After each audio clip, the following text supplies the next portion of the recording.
The past 365 days have been an emotional roller coaster for Christian Brothers senior captain, Kaia Foster. Basketball is a sport that Kaia admittedly didn't want to play initially. I played softball for all my life. My parents introduced me to basketball and I didn't really want to play it. My first couple years I was just playing it for fun. Once I hit high school, I stopped playing softball and made basketball my main sport. The Falcons senior, who has become a vital piece of Christian Brothers' success on the court, Kaia has grown to love the game, although it's not always easy being the coach's kid. Our first couple years we battled. We had a lot of battles. She gets on me harder than the other players on the team. I've kicked one player out of my gym the whole time I've coached basketball. Yeah, that was me. Yeah. So it was just one of those things is, hey, unfortunately, I've got to hold you to a higher standard than I hold anybody else, because just naturally people are already looking to see if there's favoritism, if there's, anything like that. So it's, hey, that's it. You don't get a lot of chances. And she's been the one player I've kicked out of my gym. That's the price tag of being the coach's kid. That's the price tag.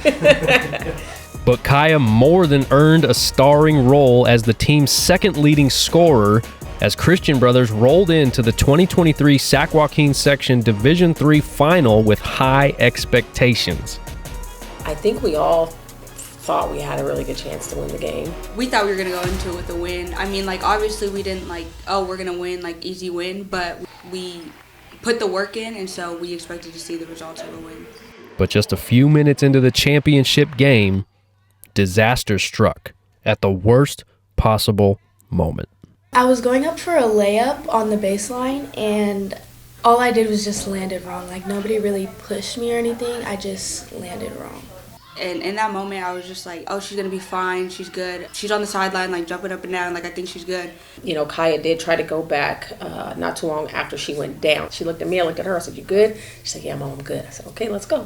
We were on defense, and I hit a jab to the side trying to get over, and it did the same thing it did on the layup, so I had to come out. And at that point, I started to get a little nervous, what are we gonna do? You could see the team just kind of deflate, and everybody was just kind of oh. I feel the hardest part was watching them and being oh, this is my team. I should really be out there.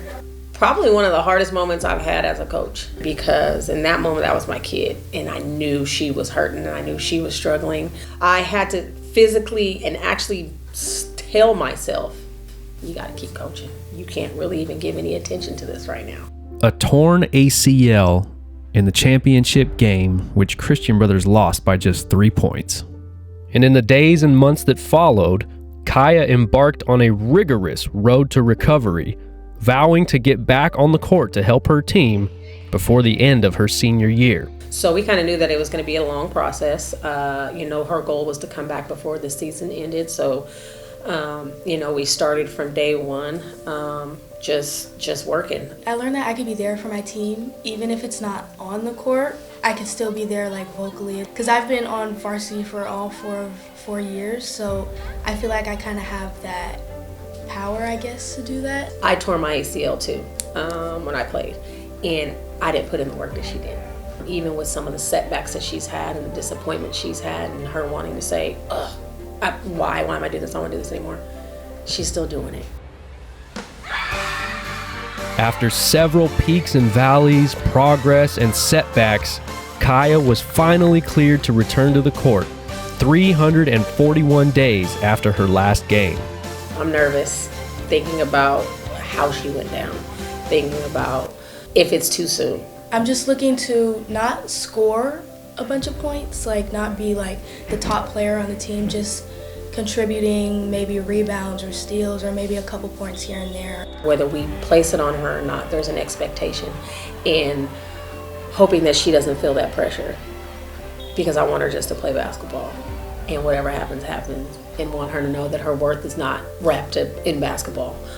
So yes, there's an expectation there, but just play, and it's all going to come together. Whatever butterflies may have existed during Kaia's return quickly transformed back into Falcons on her first possession. She flips a switch and is immediately a new person, and she's scary when she's locked in.